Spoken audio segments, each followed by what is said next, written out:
Hello everyone. ఈరోజు మనం iron tablets మరియు ఐరన్ ఇంజెక్షన్స్ గురించి మాట్లాడుకుందాం. మనకి ఈ ఐరన్ టాబ్లెట్స్లో చాలా రకరకాల ఫార్ములేషన్స్ ఉన్నాయి. సో ఇంతకు ముందు ఏంటి అంటే మనకి ఫెర్రస్ ఫ్యూమరేట్, ఫెర్రస్ గ్లూకనేట్ ఇట్లాంటివి ఉండేవి. దాని తర్వాత పాలీసాకరైడ్ ఐరన్ కాంప్లెక్సెస్ అని, ఇప్పుడు రీసెంట్గా ఏంటి అంటే మనకి లైపోజోమల్ పైరోఫాస్ఫేట్ ఐరన్ అని, సుక్రోజోమియల్ ఐరన్ అని ఈ రీసెంట్ ఫార్ములేషన్స్ ఉన్నాయి. సో మనకి పాత ఫార్ములేషన్స్ లో ఏంటి అంటే ఐరన్ అబ్జార్ప్షన్ అంటే బయో అవైలబిలిటీ, ఇప్పుడు మనం తీసుకున్న దాంట్లో ఎంత పర్సెంటేజ్ అయితే అబ్జార్ప్షన్ అయిందో దాన్ని మనం బయో అవైలబిలిటీ అంటాం. సో అది పాత ఫార్ములేషన్స్ లో ఒక 10 to 20% మాత్రమే బయో అవైలబిలిటీ ఉండేది. ఇప్పుడు ఈ కొత్త ఫార్ములేషన్స్ లో ఏంటి అంటే అప్ టు 30 to 40% మనకి బయో అవైలబిలిటీ ఉంటుంది. సో ఇది కాకుండా ఇంకా మనకి ఏమంటే పాత ఫార్ములేషన్స్తో కొంచెం సైడ్ ఎఫెక్ట్స్ ఎక్కువ ఉంటాయి. అంటే పేషెంట్కి నాసియా అంటే వామిటింగ్ సెన్సేషన్ రావడము, అబ్డామినల్ డిస్కంఫర్ట్ అంటే కడుపులో తిప్పినట్టు అవ్వడము, కడుపు నొప్పి రావడము, మోషన్ హార్డ్గా రావడము, మోషన్ అసలు రాకపోవడము, ఇవన్నీ ఏంటంటే పాత ఫార్ములేషన్స్తో కొంచెం ఎక్కువ సైడ్ ఎఫెక్ట్స్ ఉండేవి. ఇప్పుడు లేటెస్ట్ ఫార్ములేషన్ అంటే లైపోజోమల్ ఐరన్ లో ఏంటి అంటే ఈ సైడ్ ఎఫెక్ట్స్ అనేది కొంచెం తక్కువగా ఉన్నాయి. ఎందుకు ఇట్లా తక్కువగా ఉన్నాయి అంటే ఈ లైపోజోమల్ పైరోఫాస్ఫేట్ ఐరన్ మనం ఏం చేస్తాము అంటే ఈ ఐరన్ ని మనం లిపిడ్ క్యాప్సూల్లో పెట్టి మనం ఇస్తాము పేషెంట్కి. సో అట్లాంటప్పుడు ఏమవుతుంది అంటే ఈ లిపిడ్ క్యాప్సూల్ ఉండడం వల్ల ఐరన్ టేస్ట్ అనేది మనకి తెలియకపోవడం వల్ల ఈ వామిటింగ్ సెన్సేషన్ కానీ అబ్డామినల్ డిస్కంఫర్ట్ కానీ చాలా తక్కువగా చూస్తున్నాం ఈ కొత్త ఫార్ములేషన్స్. సో నెక్స్ట్ ఇప్పుడు ఏంటి అంటే ఈ ఐరన్ టాబ్లెట్స్ మనం ఏ టైంలో తీసుకోవాలి అన్న టాపిక్ గురించి మాట్లాడదాం. యూజువల్లీ ఏంటంటే ఐరన్ టాబ్లెట్స్ మార్నింగ్ టైంలో అబ్జార్ప్షన్ అనేది బెటర్గా ఉంటుంది. సో మార్నింగ్ తీసుకోవడం అనేది బెటర్. సో నెక్స్ట్ ఏంటి అంటే సో ఈ ఐరన్ టాబ్లెట్స్ మనకి ఈ ఐరన్ అబ్జార్ప్షన్ అనేది చాలా రకరకాల ఫుడ్ ఐటమ్స్తో ఇంటరాక్షన్ అయ్యి ఐరన్ అబ్జార్ప్షన్ అనేది తగ్గిపోతుంది. సో మనం ఐరన్ టాబ్లెట్ తీసుకున్నప్పుడు ఫుడ్ తీసుకునే ఒక 2 hours తర్వాత కానీ లేకపోతే ఫుడ్ తీసుకునే ఒక 1 hour ముందు కానీ ఐరన్ టాబ్లెట్ తీసుకుంటే అబ్జార్ప్షన్ అనేది మ్యాక్సిమం లెవెల్లో ఉంటుంది. సో నెక్స్ట్ ఈ ఐరన్ టాబ్లెట్ తో పాటు విటమిన్ సి కనుక తీసుకోగలిగితే ఐరన్ అబ్జార్ప్షన్ అనేది ఇంకా పీక్ లో ఉంటుంది. విటమిన్ సి అంటే లెమన్ జ్యూస్ కానీ ఆరెంజ్ జ్యూస్ కానీ అట్లాంటివి ఏమైనా తీసుకుంటే కనుక పీక్ లో ఉంటుంది. సో అట్లీస్ట్ విటమిన్ సి తీసుకోకపోయినా కానీ మన ఫుడ్ తీసుకునే ఒక 1 hour ముందు కానీ ఫుడ్ తీసుకుని ఒక 2 hours తర్వాత కానీ ఐరన్ టాబ్లెట్ తీసుకుంటే మనకి ఐరన్ అబ్జార్ప్షన్ అనేది మాక్సిమం ఉంటుంది.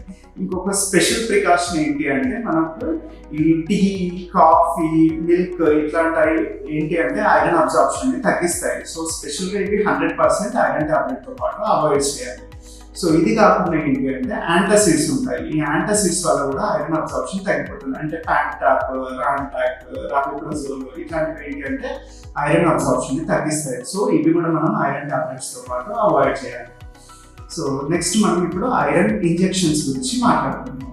సో ఇప్పుడు మనకి ఈ ఐరన్ ఇంజెక్షన్స్లో ఏంటి అంటే సేమ్ టాబ్లెట్స్లో లాగే ఇంజెక్షన్స్లో కూడా పాత వర్షన్స్ ఉన్నాయి, కొత్త వర్షన్స్ కూడా ఉన్నాయి. పాత వర్షన్స్లో ఏంటి అంటే డెక్స్ట్రోజ్ ఐరన్, సుక్రోజ్ ఐరన్ ఇట్లాంటివి పాత వర్షన్స్. సో రీసెంట్గా మనకి వచ్చినవి ఏంటి అంటే ఫెర్రిక్ కార్బాక్సీ మాల్టోజ్ అనేది మనకి కొత్త వర్షన్. దీంతో పాటు ఐసోమార్కోసైడ్ అనేది కూడా కొత్త వర్షన్. సో ఈ పాత వర్షన్స్లో ఏంటి అంటే మనం తక్కువ డోస్ మాత్రమే ఇవ్వగలిగే వాళ్ళం. సో ఇప్పుడు మనం ఒక 1 gram కరెక్షన్ ఇవ్వాలి అంటే ఆల్మోస్ట్ మనకి 5 to 10 ఇంజెక్షన్స్ ఇవ్వాల్సి వచ్చేది పాత వర్షన్లో.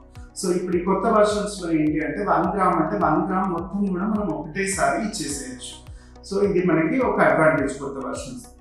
ఇంకో అడ్వాంటేజ్ ఏంటి అంటే ఈ పాత వర్షన్స్తో అంటే డెక్స్ట్రోస్తో కానీ సుక్రోస్తో కానీ మనకి ఏంటి అంటే సైడ్ ఎఫెక్ట్స్ అనేవి చాలా ఎక్కువగా ఉండేవి. అనఫైలాక్టిక్ రియాక్షన్స్ అంటాము, అంటే మనకి బీపీ తగ్గిపోవడము, ఎలర్జిక్ రియాక్షన్స్ అంటాము, అంటే ఇచ్చింగ్, దురద, శ్వాస తీసుకోవడానికి ఇబ్బంది అవ్వడము, ఇట్లాంటివి మనకి పాత వర్షన్స్తో సైడ్ ఎఫెక్ట్స్ అనేవి ఎక్కువగా ఉండేవి. ఇప్పుడు కొత్త వర్షన్స్ అంటే కార్బాక్సీ మాల్టోజ్ కానీ ఐసోమార్కోసైడ్ కానీ ఇట్లాంటి వాటితో మనకి సైడ్ ఎఫెక్ట్స్ అనేవి చాలా తక్కువగా ఉంటాయి. ఎక్కువ క్వాంటిటీ అంటే 1 gram అవసరం అయితే 1 gram కానీ 500 mg అయితే 500 mg కానీ ఇవన్నీ మనం ఆల్మోస్ట్ ఒక సింగిల్ సిట్టింగ్లో ఇచ్చేయగలము. దీంతో మనకి ఏంటి అంటే సైడ్ ఎఫెక్ట్స్ కూడా చాలా తక్కువగా ఉంటాయి.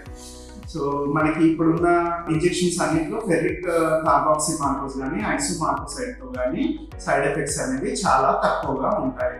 సో మరి వీటికి ఏం సైడ్ ఎఫెక్ట్స్ లేవా అంటే వీటికి కూడా సైడ్ ఎఫెక్ట్స్ ఉన్నాయి, కానీ అవి చాలా ఇంటెన్సిటీలో చాలా తక్కువ అన్నమాట. అంటే జస్ట్ మనకి మైల్డ్ హెడేక్ కానీ గిడ్డినెస్ కానీ మేబీ నెక్స్ట్ డే కొంచెం ఫీవరిష్ ఫీలింగ్, బాడీ ఎక్స్ ఇట్లాంటివి ఉండే అవకాశం ఉంటుంది. ఈ ఐసోమాల్టోసైడ్తో అయితే ఇవి కూడా మనకి చాలా తక్కువ అమౌంట్లోనే ఉంటాయి.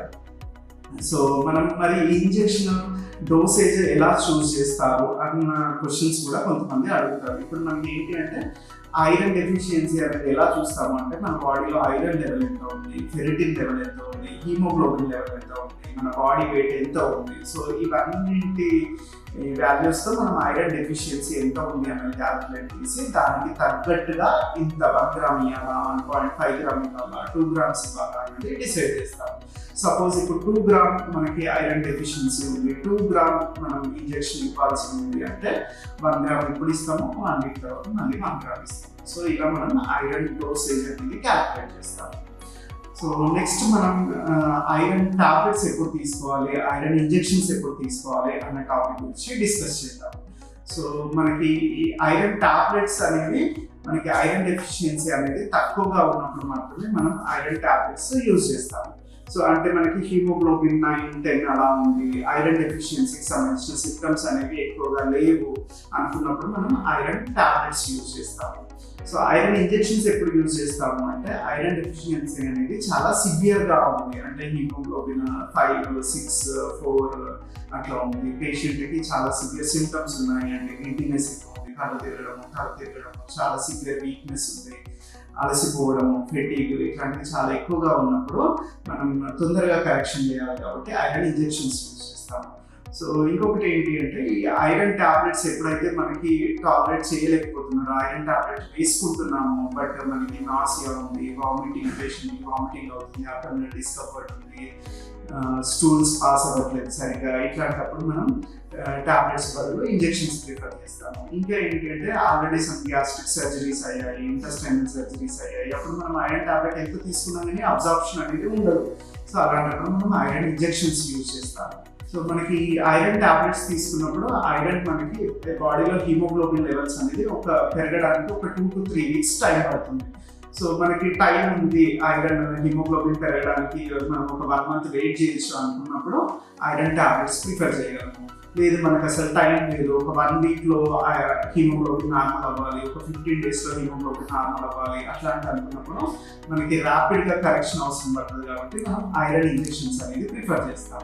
సో మనకి ఐరన్ ఇంజెక్షన్స్లో మనకి మినిమం ఒక 5 days to 1 weekలో మనకి రికవరీ అనేది స్టార్ట్ అవుతుంది. అదే ఐరన్ టాబ్లెట్స్తో అయితే ఒక 2 to 3 weeksలో అనేది మనకి రికవరీ స్టార్ట్ అవుతుంది.